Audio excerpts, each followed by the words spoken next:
Maxine Dupri has been all over social media, trending everywhere, largely due to the fact that there's a video surfacing on the internet of fans going a little too far after her in-ring performance. Now, I talked a little bit about this in my main channel, youtube.com/Ango, and I want to talk a little bit more in depth about this because I think there's a lot of people on the internet here talking about this specific topic, and I'm not sure if it's for the engagement or the clout.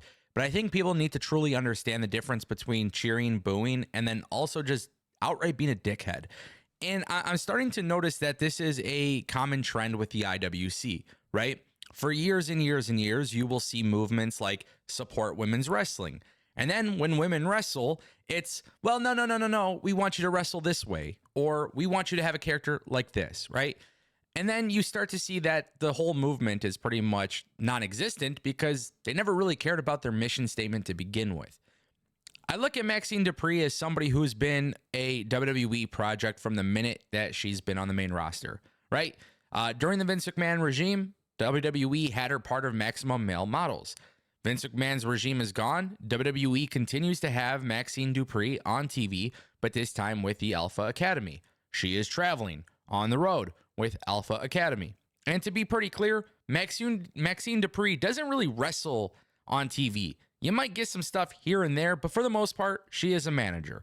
For all intents and purposes, she's part of the backstage segments, she's ringside, and yeah, she might have a mixed tag match against Valhalla and Ivar or something like that, but for the most part, Maxine isn't gearing up towards a championship match anytime soon. Yes, she did have a match against Rhea Ripley, but even the commentary team told the story about how Maxine isn't really a wrestler, right? And it kind of made sense because there were botches.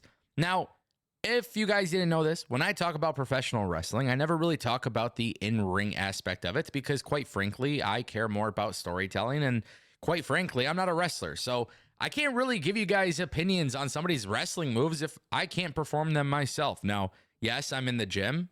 No, I'm not training to be a pro wrestler, but I've never taken a bump in my life. So for that reason, I'm not necessarily qualified to give you guys that opinion. But I am an avid wrestling fan, and quite frankly, I have dabbled into writing for some wrestling companies. But at that point, that's kind of why I do believe that I could talk about my opinions regarding storylines and creative and stuff like that. But no, I'm not a wrestler. So you're not going to hear me talk about people on a personal level. Is Maxine Dupri the greatest wrestler of all time? No. Does it matter? No. I also think people need to understand that she's wrestling in a house event, a house show. It's non-televised at all. It's not hurting the progression of storylines. And the biggest argument that I've seen the IWC make today, which is so funny to me, is that, hey, maybe Maxine Dupri should be in the Performance Center.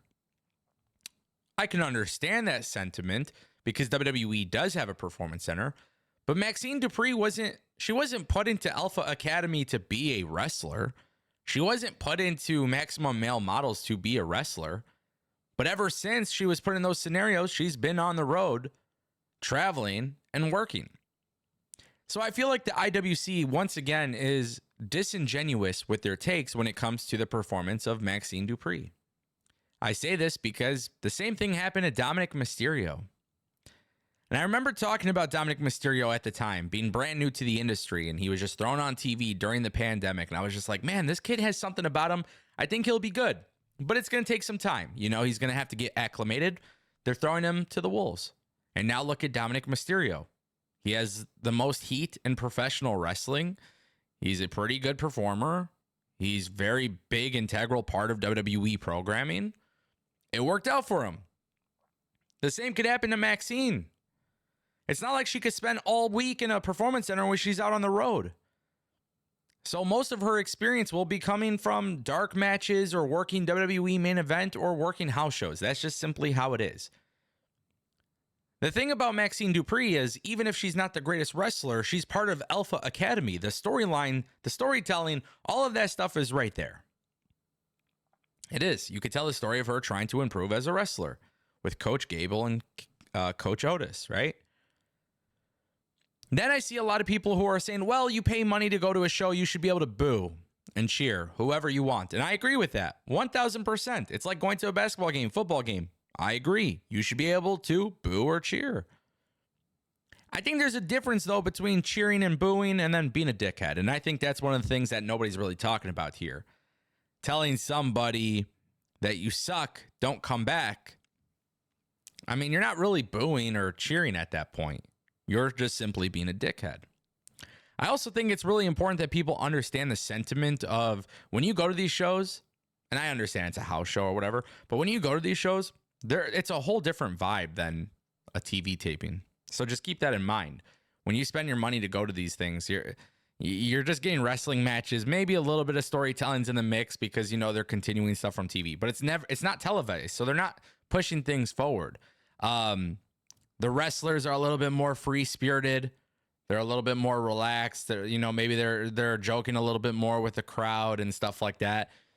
It's a house show. It's not that deep. I think this whole thing with wrestling, if you really demand a person who's not really a wrestler to be a great wrestler, it's just weird.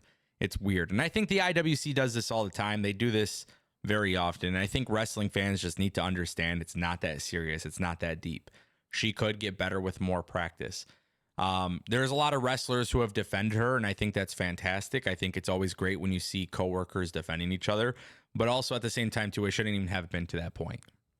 And if this is controversial, if you don't like my take on this, quite honestly, I don't give a shit. I think there is a lot of people in the IWC, a lot of people that are normalizing this dickheadish behavior. And being a dickhead, we're just talking about wrestling, that's crazy because there is so much more worse that is happening in this world than to really waste our time being a dickhead about wrestling. So yeah, to me, look, I think Maxine, hopefully she gets better. Like I said, I don't think she is a pro wrestler to begin with, right? There's a lot of resources for WWE to train her and coach her up, but her strongest asset is the one thing that a lot of people in the industry don't have, which is character work. And she's great at it. She's a great character. So within time, she'll develop and she'll be great. I think a lot of wrestling fans who want to boo and cheer, you should. But I think if you're going to be a dickhead to people, I think you should